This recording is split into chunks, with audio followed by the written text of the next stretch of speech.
Assista agora Tardes com Platão, grupo de leitura O Banquete, com César de Alencar.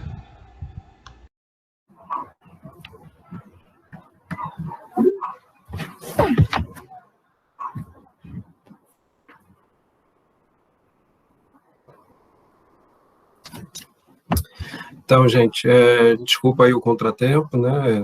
São forças maiores do que nós, né? Que fazem com que impede, né, a gente de fazer certas coisas, né? Tinha tanta hora para acabar a luz, vai acabar exatamente agora.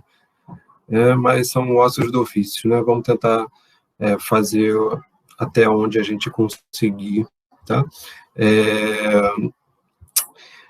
A gente sempre faz nesse início, né, uma recapitulação do que a gente falou na aula passada, no encontro passado.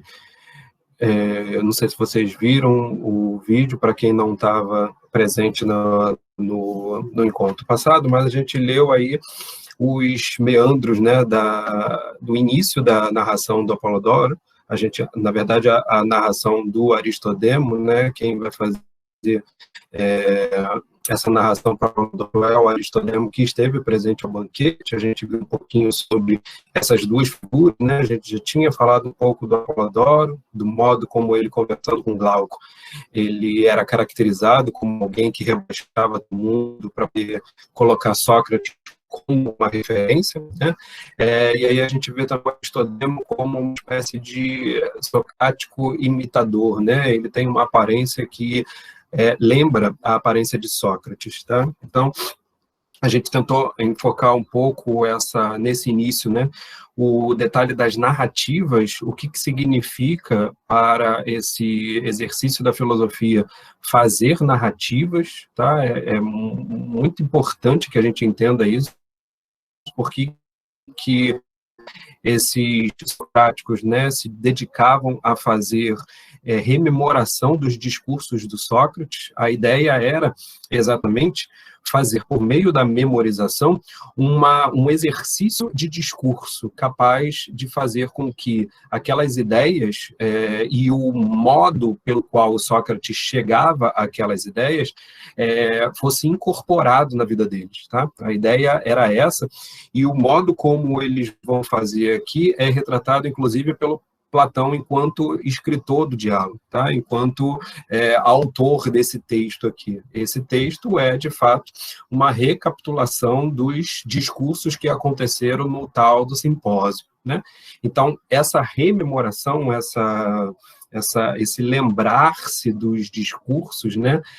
E a todo momento se dedicar para poder tornar a rememoração o mais próxima possível daquilo que aconteceu, faz com que a filosofia tenha um caráter que a gente já falou nos encontros passados, que é um caráter meditativo, mas é também um caráter que faz com que, por meio da prática, né, por meio do exercício da rememoração, o discípulo, né, o aluno, o mestre, inclusive, né, o próprio Sócrates fazia isso também, ele consiga realizar na sua própria vida esse tipo de metodologia que a filosofia está dando origem em última análise, né, que é a metodologia do diálogo, tá? Que é a metodologia desse confronto entre opiniões que faz com que a gente avalie melhor as nossas opiniões e tenha um determinado tipo de terapia com relação às falsas opiniões, tá?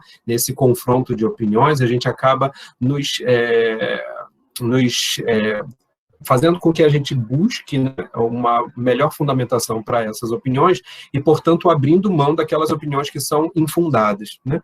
E isso faz com que, acreditava o Sócrates, né, isso faz com que a alma, né, com que a pessoa, com que a nossa vida ela tenha uma prática melhor, um exercício melhor de vivência, na medida em que a gente vai tendo opiniões melhores, tá?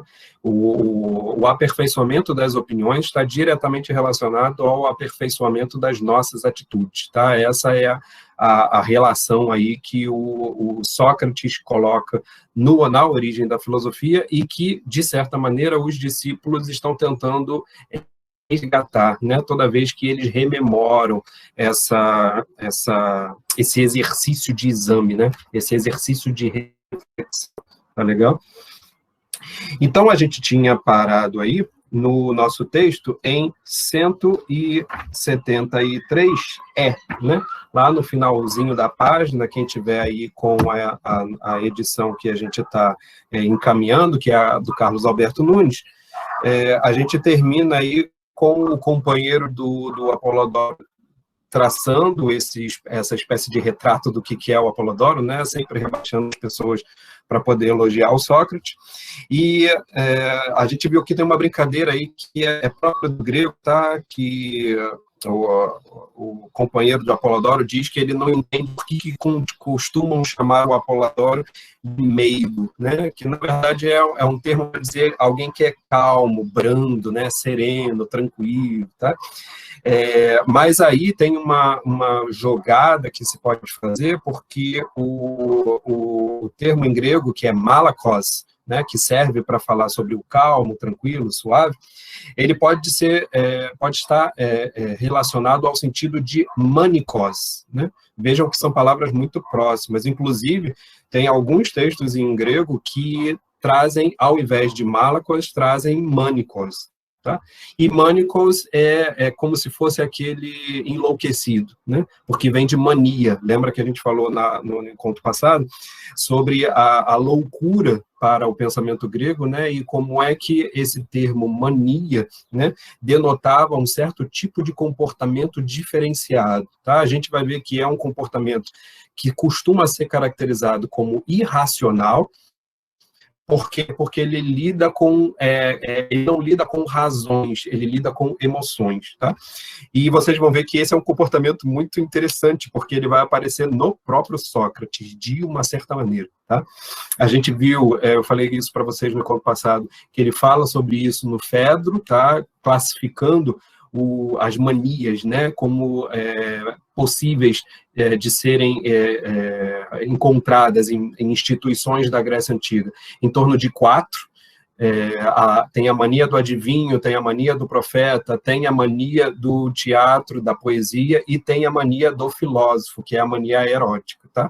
Em relação a essa mania última, né, a mania do erótico, do cador, que está envolvido aqui no banquete. Tá? Como se, dentro dessas esferas de 4 loucuras, o banquete se dedicasse a falar sobre essa loucura que é a erótica filosófica. Tá legal?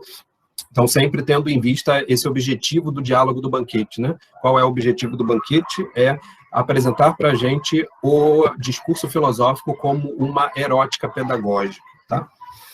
Então, vamos continuar aí. A gente parou em 173, em que o Apolodoro rebate, né, essa descrição que o companheiro dele está fazendo, e ele diz assim: ó varão diletíssimo, e por pensar dessa maneira ao meu respeito e ao vosso, serei louco e perdi o juízo? Né? Então, vejam aí que tem uma ligação entre mania, né? Entre, primeiro, aquilo que o companheiro está tentando retratar como uma espécie de comportamento enlouquecido, e aquilo que o Apolodoro vai indicar como algo próximo da perder a razão, né? Perder o juízo.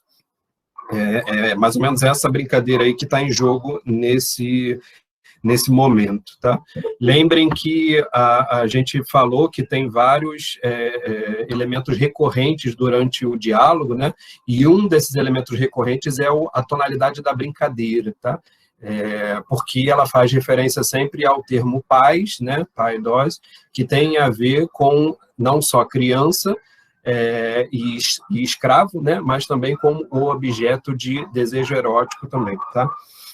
Então, tem aí envolvido uma conotação semântica importante para eles sempre recorrerem a essa coisa da brincadeira. Tá? Aí o companheiro, então, continua. Vamos ler. Não vale a pena brigarmos por isso, Apolodoro. Né? Eu não vou rebater que você está dizendo que eu estou te chamando de louco. Né? Porém, não deixes de fazer o que te pedimos. Repete-nos os discursos proferidos naquela ocasião. Né? Então, lembrando qual é a ocasião é quando o Agatão ganhou a competição de tragédias, né? E deu um banquete na casa dele. Né? Nós já estamos aí no segundo dia de festejos. Tá? Ele ganhou num dia, no dia seguinte teve uma bebedeira enlouquecida. Né? A gente vai ver como os convivas retratam isso, né? Porque muitos deles estiveram nesse dia anterior, e a gente está no segundo dia, né? É o segundo dia depois da vitória do Agatão, tá? Então, esse momento em que vai acontecer, e também, né, esse momento em que vai acontecer a narrativa, né, que é, de fato, a temática que o Apolodoro está pedindo para o Aristodemo, ela aconteceu em 416, né? A gente situou isso para fazer a contraposição com a data de 400, que é a data em que o Apolodoro está conversando com um amigo dele, né? Então, você tem o momento em que o Apolodoro está conversando com um companheiro, que é em torno de 400 a.C., você tem a data de 416, que é quando está acontecendo, que vai acontecer o simpósio que vai ser narrado agora, e você tem a data de criação desse livro, né, do banquete propriamente dito por Platão, tá? E aí a data gira em torno aí de 384 a 379, tá? Então, vejam, tem 3 datas que a gente sempre está lidando com isso, porque falar de datas é falar de contextos históricos, tá? Depois a gente vai falar melhor, porque tem vários elementos interessantes que aparecem ao longo do texto, para fazer referência a contextos da época, tá? A situações políticas, culturais da época que são importantes. A primeira delas é essa do Agatão, né, de ele ter ganhado uma competição e ter patrocinado aí um dos maiores banquetes da história da Grécia, lá da história de Atenas, tá? Então, agora começa propriamente a narrativa do Apolodoro, que quem contou para ele foi o Aristodemo, tá? Então, a partir de agora, começa o discurso do Apolodoro, resgatando aquilo que ele ouviu dizer do Aristodemo. Por quê? Porque o Apolodoro não estava presente no banquete, ele era uma criança na época. Da mesma forma que o Platão era uma criança também, tá? A gente também fez essa proximidade entre o Apolodoro e o Platão. Vejamos, então, como o Apolodoro começa aí o banquete, né? Estiveram presentes mais ou menos o seguinte, aí ele para. Não, é preferível expor tudo do começo, na mesma ordem que Aristodemo me contou.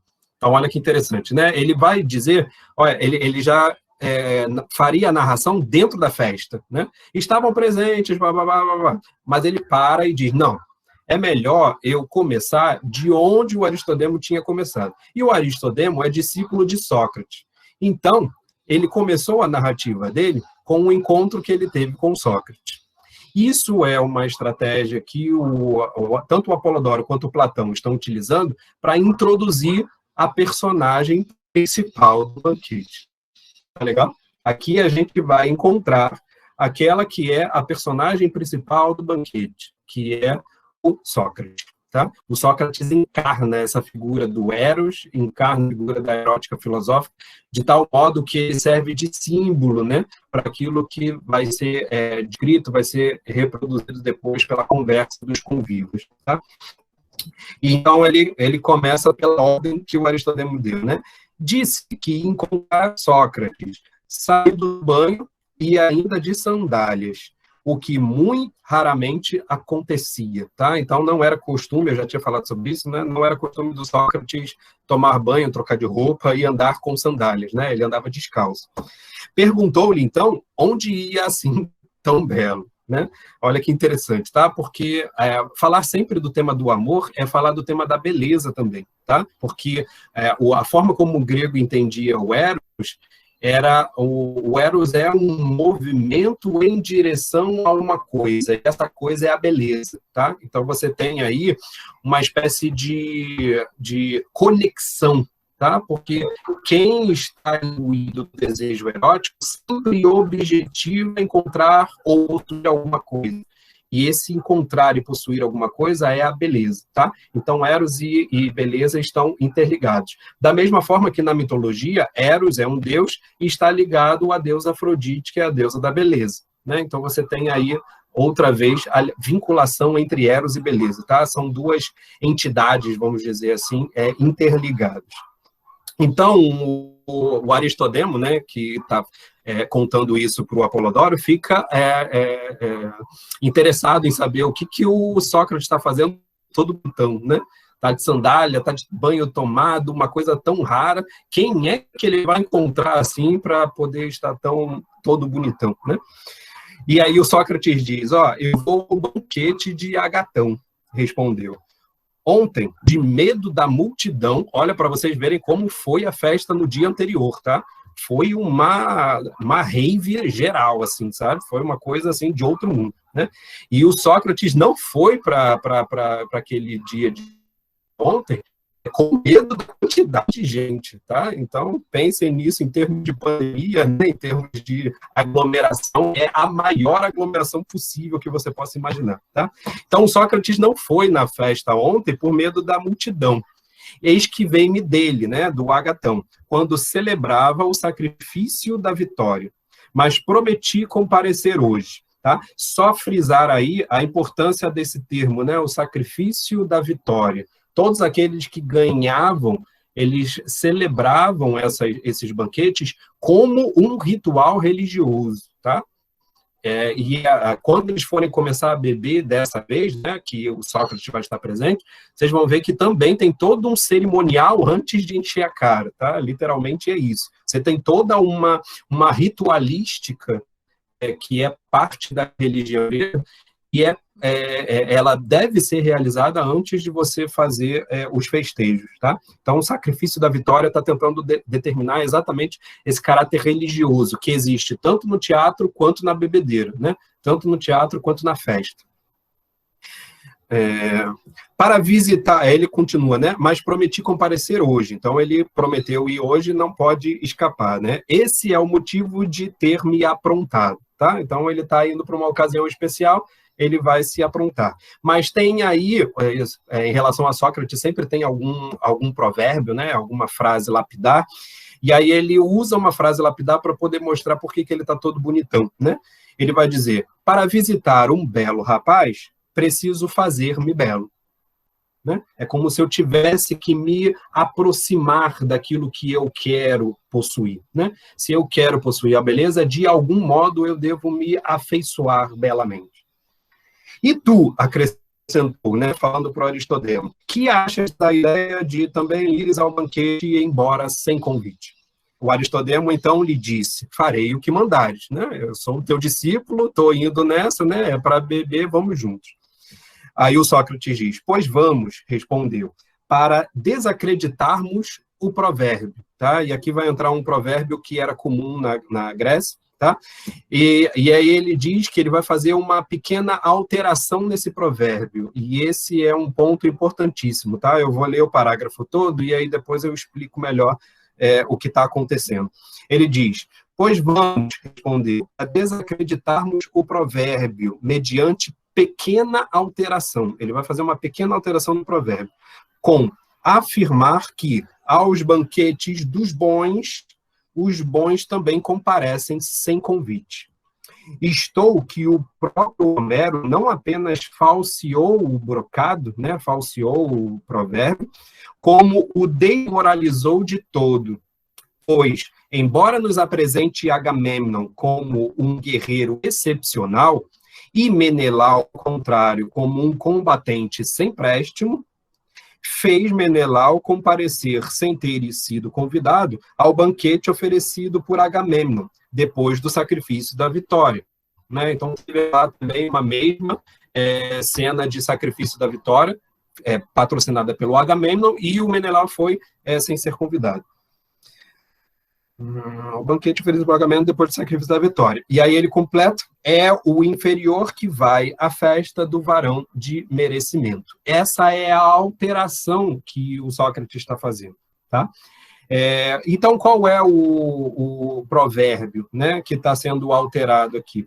É que diz que, na verdade, aquele que é bom não precisa ser convidado para nenhuma festa, inclusive para a festa do mal, né? Porque se você é bom, você é bem recebido em qualquer lugar, tá? Essa é a ideia do provérbio. Isso era comum ser pensado entre os gregos, tá? O que o Homero faz? Então, tem um triplo jogo aqui de intenções, tá? Tem o provérbio, tem o jogo que o Homero faz, rebaixando esse provérbio, né, fazendo com que ele tenha uma outra, uma conotação depreciativa, como o Sócrates diz aqui. Por quê? Porque ele diz que o Menelau é que foi à casa de Agamemnon sem convite, só que o Menelau é muito pior do que o Agamemnon, em termos de pessoa, né, em termos de herói, em termos de caráter, enfim, aí você pode colocar aí os detalhes que você quiser. Mas a ideia é essa, é que se o Menelau fosse reger-se pelo provérbio, né, ele não iria à casa do Agamemnon, porque o Agamemnon é melhor do que ele, né, então ele não teria essa disponibilidade de ir à casa do melhor, tá? E o Sócrates faz uma pequena alteração, então essa é a terceira noção. E qual é a alteração que o Sócrates está fazendo?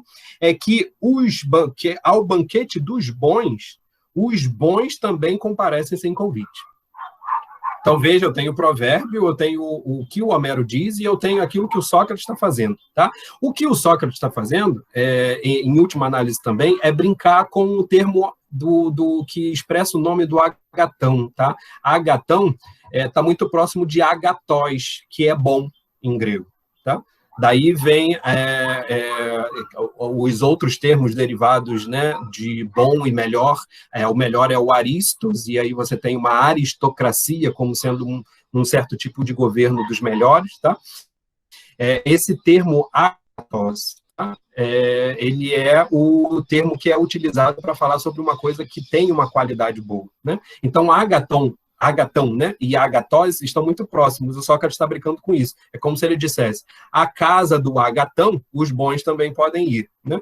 Mas ele diz: a casa dos bons, os bons também podem ir. Em última análise, há uma semelhança, né? Há uma identificação, há uma proximidade entre nós, né, eu e você, Aristodemo, que somos bons, e a Agatão, que está dando a festa, né, que também é bom, ainda que seja no nome. Né? Olha que fica subentendido aí que o Sócrates está querendo dizer que o Agatão, no fim das contas, em última análise, ele só é bom no nome.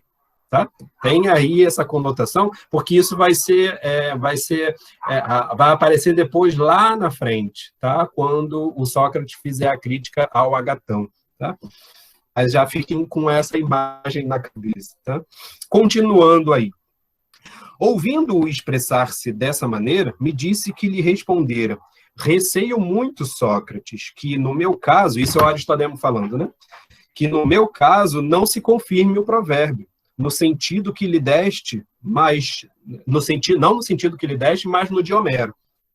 Apresentar-se sem ser convidado ao festim de um sábio, alguém carente de préstimo. Esse foi o sentido que o Homero tinha dado, né? Falando que o Menelau foi na casa do Agamemnon.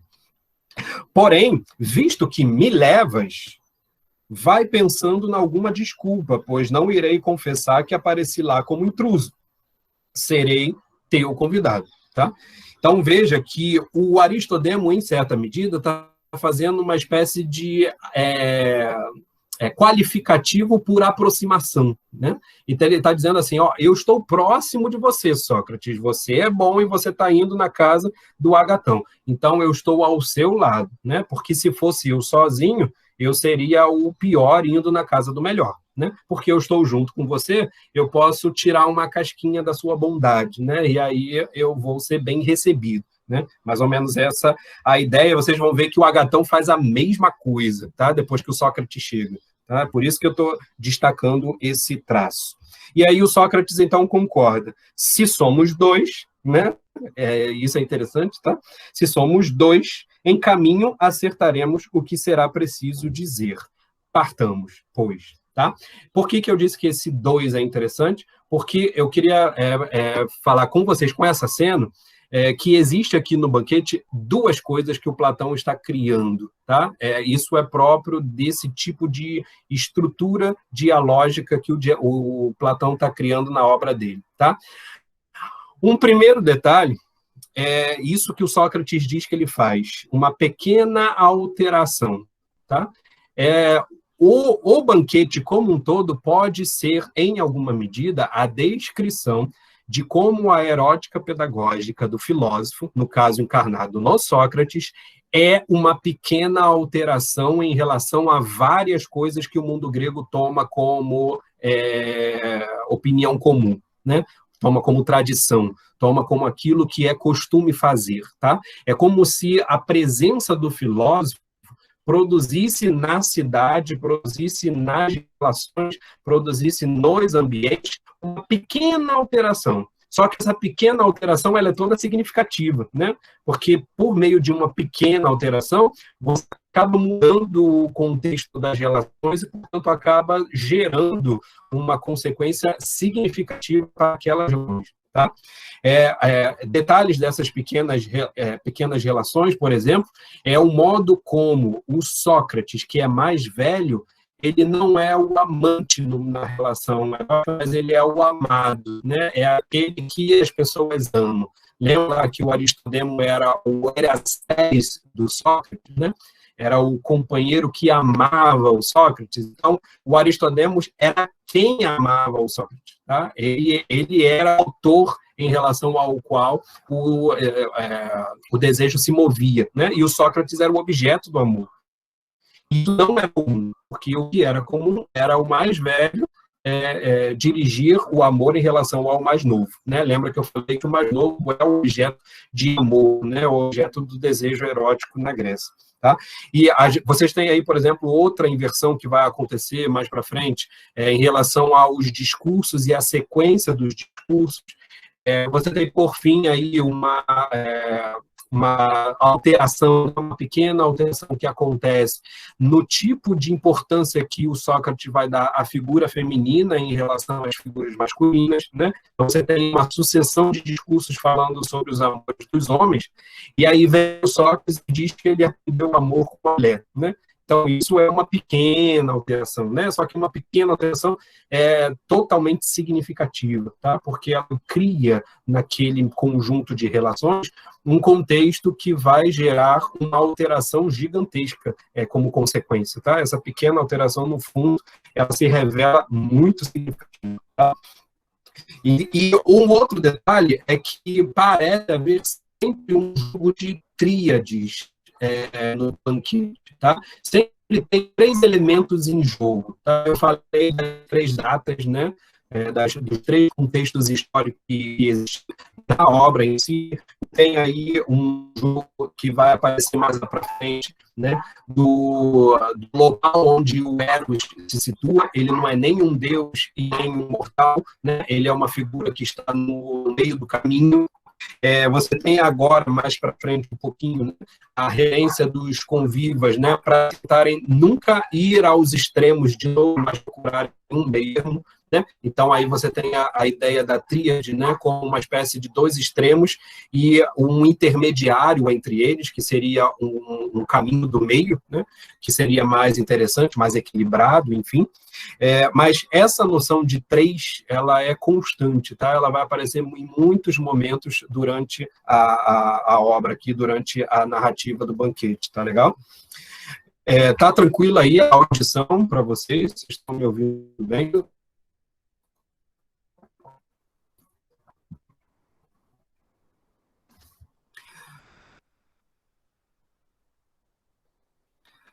Tá dando interferência aí, Henrique? Vê aí se o restante do pessoal, está dizendo que tá ok. Talvez seja aí, então, na tua, Henrique. Tá tranquilo aí, Vanderly? Tá, né? Beleza. Então, vamos continuar, tá? Aí, na próxima página, então, o Aristodemo continua descrevendo como é que eles chegaram ao festejo lá da casa do Agatão. Foi isso, mais ou menos, acrescentou, o que conversaram antes de se porem em caminho. Todo a ensimesmar-se, Sócrates ficou para trás.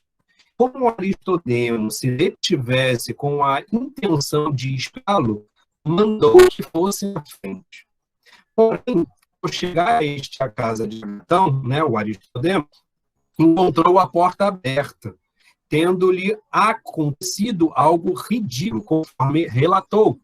No mesmo instante, saiu a recebê-lo um menino que o levou para junto dos outros convivas, todos já no ponto de iniciar o banquete.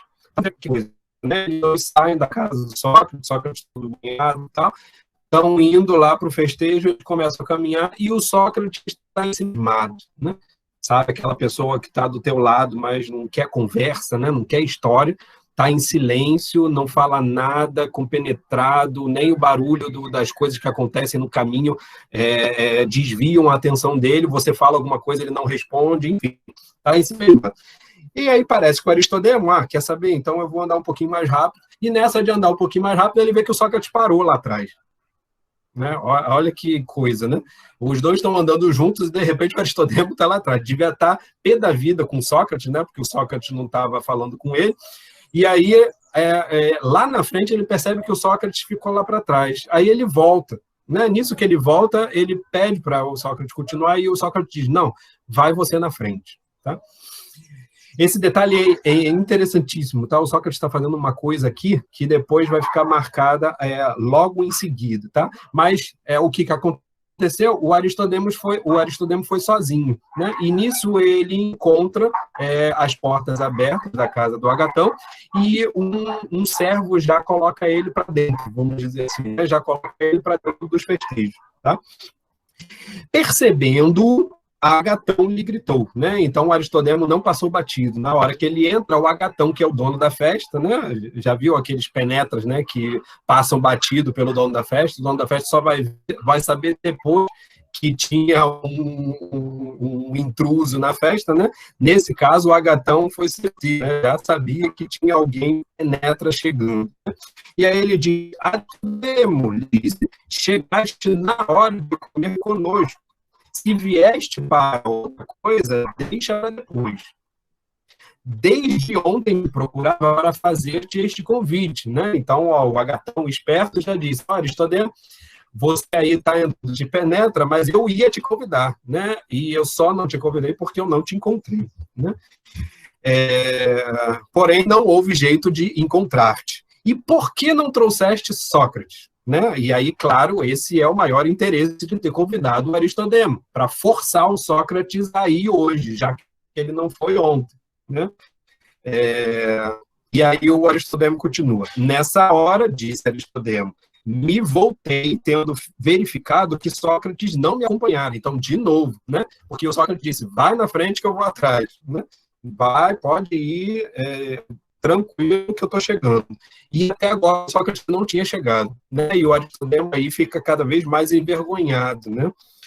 E expliquei-lhe, ele continua, expliquei-lhe que eu próprio viera na companhia de Sócrates. Olha que coisa, né?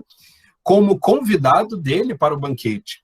Aí o Agatão diz, né? Fizeste muito bem em vir, lhe falou. Mas onde está o teu acompanhante? Tá? Acompanhante, deixa eu ver aqui... em grego.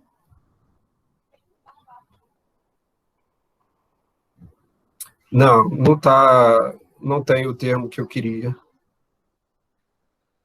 Ele chama simplesmente por kalós, né? Não é exatamente, é como se chamasse apenas o Sócrates por uma qualidade, né? Eu pensei que ia ter o Erastés também, né? Para poder fazer aquela relação com a fala do Aristodemos antes, tá? Mas a ideia é mostrar aqui que o Sócrates, que era o acompanhante aí do Aristodemo, o Aristodemo chega sozinho e está sem o seu acompanhante, tá? O Aristodemo continua, agora mesmo vinha atrás de mim, não posso saber o que foi feito dele, né? Olha que interessante. Aí o Agatão, então, ordena, né? Menino, disse Agatão, vai procurar Sócrates e traze-o para cá, né? Ele fala isso para um servo dele, tá? E aí, ó, o menino tá? Aquele termo que eu venho identificando para vocês como um termo importantíssimo para a gente entender esse contexto todo, tá? Pai é criança, é servo e é objeto de desejo erótico, tá? Então, menino é como se fosse uma junção de todas essas coisas, né? Ou rapaz, você poderia dizer aí que são bons termos para traduzir, né, a palavra, né? De menino, para Sócrates e traz-o para cá. E tu, Aristodemo, seguiu, reclina-te ao lado de Erexímaco, tá? Que era uma das figuras que estavam presentes ao banquete. Tá? Então, o Aristodemo já é introduzido no banquete, tá? Já é introduzido na festa. O Agatão ordena que um servo vá atrás do Sócrates, né? Mas acontece um ridículo aí de o Aristodemo vir acompanhado e chegar sem o acompanhante, tá? E o acompanhante é, de fato, a pessoa que está sendo mais esperada, né? Então, ele chega primeiro sendo menos desejado do que aquele que era o seu acompanhante, tá? Ele, então, continua contando. Então, ainda segundo o seu relato, enquanto um dos meninos o ajudava a lavar os pés, então tinha agora um outro servo, né, limpando os pés do Aristodemo, para ele poder deitar-se, entrou outro criado com a notícia de que Sócrates se havia acolhido ao pórtico da casa vizinha, né? Então agora Sócrates já estava parado da casa do vizinho, né? Ele já não tinha ainda chegado na casa do Agatão, ele estava na casa do vizinho, mas estava parado lá, sozinho, compenetrado, tá? Onde se quedara imóvel e de pé. E que, apesar de insistir com ele, acrescentou, não houve jeito de fazê-lo entrar, né? Então, Sócrates está inamovível do lugar, né? Ele chegou devagar, ele estava ensimesmado no caminho, chegou devagar, parou na frente da casa do vizinho e não está querendo entrar, né? É isso que o servo está falando para o Agatão. O que o Agatão diz? Que absurdo, né? E absurdo aí é atopon em grego, tá? Atopon vem de dá o termo atopia, tá? Tem uma proximidade com o termo utopia, tá? Vocês já ouviram falar em utopia, né? Utopia em grego é o não lugar, é uma coisa que não tem lugar algum, né? Ela não ocupa nenhum lugar. Por isso que é uma coisa imaginária. Geralmente a utopia é entendida como uma coisa imaginária, tá? A atopia é uma coisa que é o contrário do estar em algum lugar, né? Portanto, é um absurdo, né? Ele tem um tom também de uma dificuldade, né? De um estranhamento, tá? Alguém que é atopos, que é chamado de atopos, é alguém que é uma figura estranha, tá? Ele é estranho por quê? Porque ele parece contradizer todos os lugares em que a gente poderia enquadrá-lo, a certa personalidade que poderia enquadrá-lo, tá? Então, o Sócrates é constantemente chamado de atopos, tá? Mas o que é interessante é ver que essa palavrinha é utilizada para falar sobre o contexto em que o Sócrates é trabalhado aqui, né, em termos de caracterização. Essa é a primeira caracterização que a gente está vendo ser feita sobre o Sócrates, tá? A Ellen perguntou aí se é atípico, né, se tem a ver com o atípico. Eu não sei exatamente se teria essa proximidade, né, porque o tipos tem a ver com uma espécie de moldura, tá? Se essa palavra for de fato grega, né? Eu não sei se ela pode ser a latina também, mas o atípico, né? Aquele que não teria um tipos. Um tipos é uma espécie de moldura, tá? De certa forma, eu acho que até poderia, talvez, aproximar, né? O atopos do atípico. Tá? Mas o atípico ele tem uma carga muito menor, né, de significado negativo, se você pensar no atopos como um estranho, né, como alguém que é um absurdo. Né? Essa é a tradução aí que é usada para falar nesse momento. É alguém que é um absurdo. Né? Ele é muito diferente, ele é muito estranho. Tá? E esse comportamento do Sócrates vai ser caracterizado como muito estranho. Tá? Ele tem esse tipo de personalidade, que é indefinível, que é enquadrável. Tá? Tranquilo? Aí o Agatão continua, né? Que absurdo, exclamou o Agatão. Chama-o de novo e não o largues, né? Ele fala isso para o servo. Nada disso, e agora volta-se o Aristodemo. Voltou a falar o Aristodemo. Deixa-o em paz. É costume dele. Às vezes, para em qualquer ponto e não se mexe. Penso que virá logo. Deixa-o, não o perturbeis. Tá? Essa fala aqui fecha essa primeira caracterização do Sócrates como alguém que estava indo em direção ao banquete do Agatão e se veste de uma maneira atípica, né? Vou utilizar a palavra da Ellen, se veste de uma maneira atípica daquilo que era o seu normal, né? E no meio do caminho, ele realiza um determinado tipo de procedimento que é atopos para as outras pessoas, mas que é típico dele. Tá legal? Ou seja, ele tem costume de fazer isso, vai dizer o Aristodemo. Tá? Isso vai aparecer depois, lá no final do banquete, na descrição que o Alcibíades vai fazer do próprio Sócrates. E aí ele vai dizer que o Sócrates fez isso no campo de batalha. Olha que interessante, né? Eles estão lutando juntos, e no meio da batalha o Sócrates parou, ficou de pé, né? Sem sentir o frio que estava fazendo, a chuva que depois veio, nada. Ele estava parado, ficou parado ali até o dia seguinte, só meditando. O que o Sócrates está fazendo, né? A gente poderia se perguntar. Em primeira análise, a gente poderia dizer que ele está meditando, tá? Ele está pensando consigo mesmo acerca de alguma questão. Tá? Isso ele vai descrever para o Agatão quando ele chegar. Quando ele chega na festa, o Agatão pergunta o que ele estava fazendo, né? E ele vai dizer isso. Mas tem uma relação, né? É uma relação de status. Essa relação de status é interessante, tá? Porque o Sócrates ele é dito como sendo um escultor, filho de escultor. Tá? Não sei se o Vanderlei fala por acaso, mas de fato tem uma espécie de simbologia, né, com relação à estátua, enquanto alguém que se imortaliza, né? Ele quer imortalizar aquele momento. E aí é um momento de pensamento, né? É um momento de reflexão. E ele para tudo que ele está fazendo, não importa mais nada do que tiver externo a ele, ele para naquele momento e fica, né? É como se, nesse momento, a situação que o Sócrates estivesse vivenciando no momento presente estivesse ou tivesse que ser paralisada, né? Modelada. Né? O nome da estátua tem isso, né? De modelar uma determinada figura em um determinado momento. Tá? Estou tendo dificuldade aí de ouvir. Para o restante está tranquilo, né?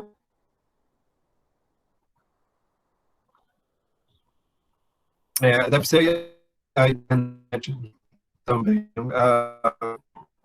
Ajudar essas falhas. Legal, gente. Agora, eu tinha falado, né, que tem essa possibilidade de você dizer que simplesmente refletindo. Você pode dizer que existe aí uma relação de Sócrates com um fenômeno.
Me ouve, pessoal?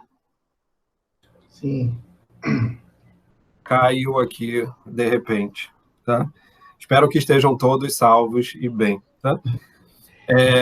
Como eu estava dizendo, esse momento que o Sócrates retira, né, para fazer uma espécie de reflexão, né, parando como uma estátua no lugar em que ele está, né, não importa o que estiver acontecendo em volta, tem também um caráter místico aí que pode ser articulado com isso, tá? Sobretudo por um conjunto de leituras que vão tentar mostrar em que medida o banquete é uma forma de retratar o Sócrates como um dionisíaco, tá?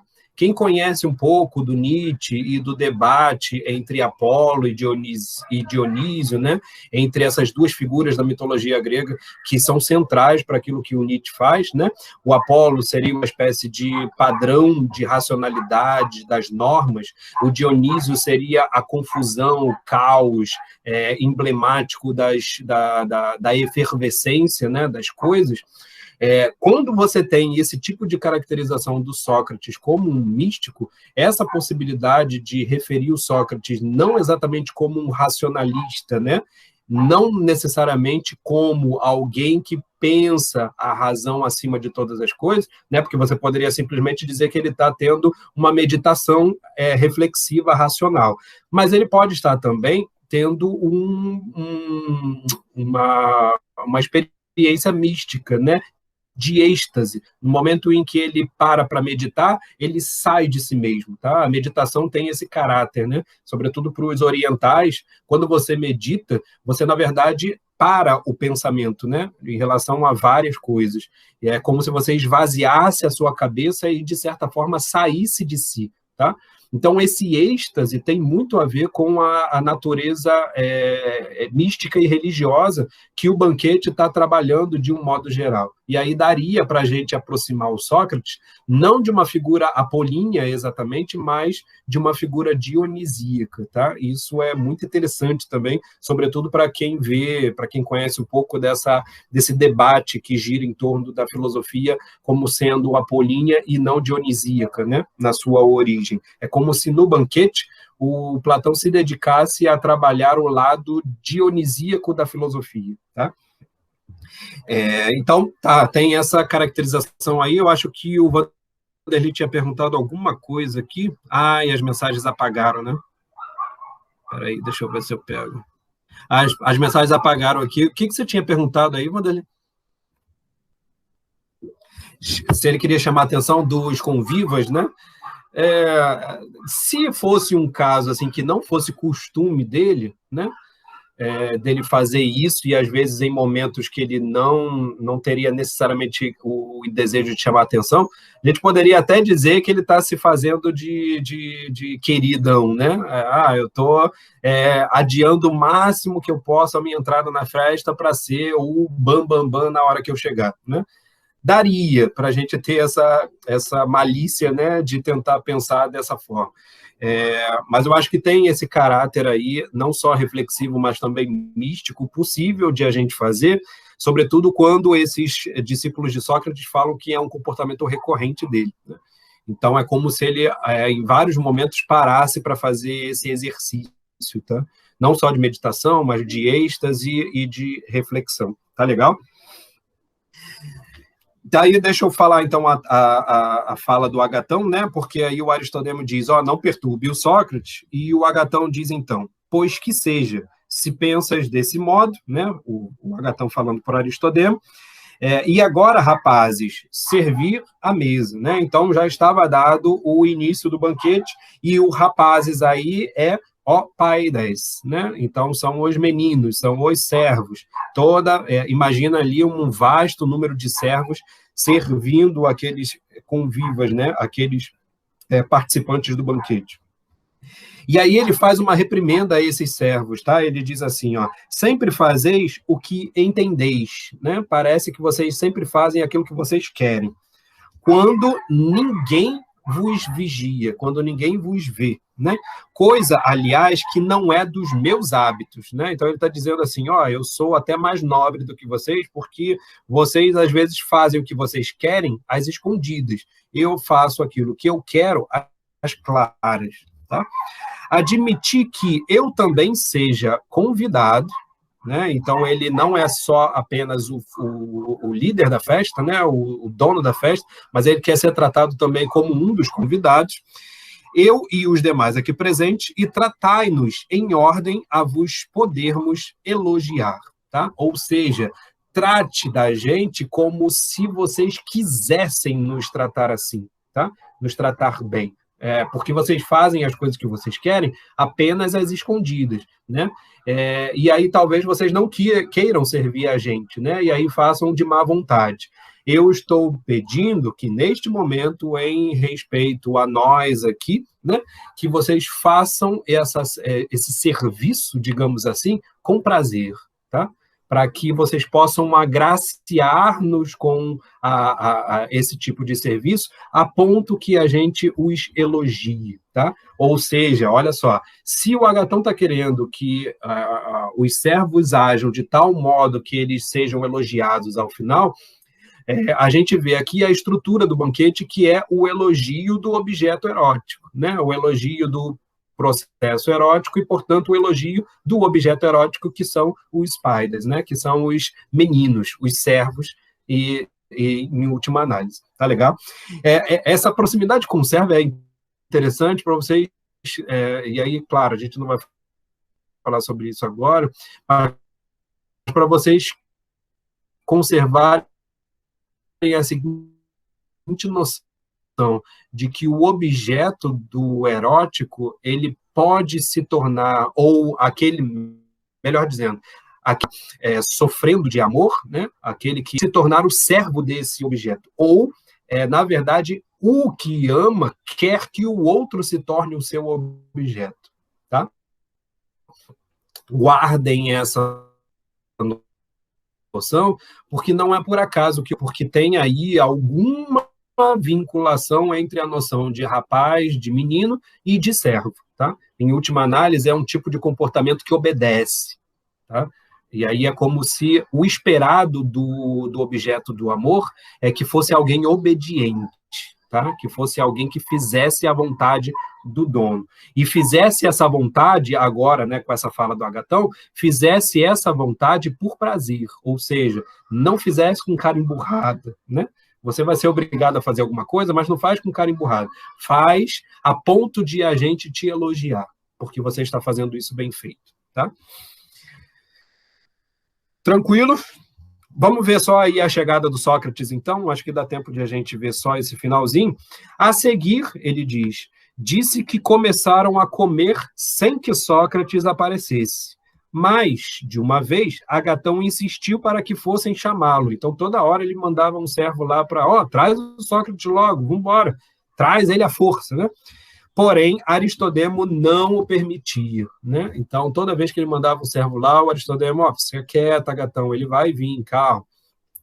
Afinal, chegou Sócrates, não com tanto atraso como de costume, conquanto o banquete já estivesse quase no meio, tá? Então, olha aí esse detalhe finalzinho, o Sócrates chega não com tanto atraso como de costume, né? Olha, a pequena alteração no costume, tá?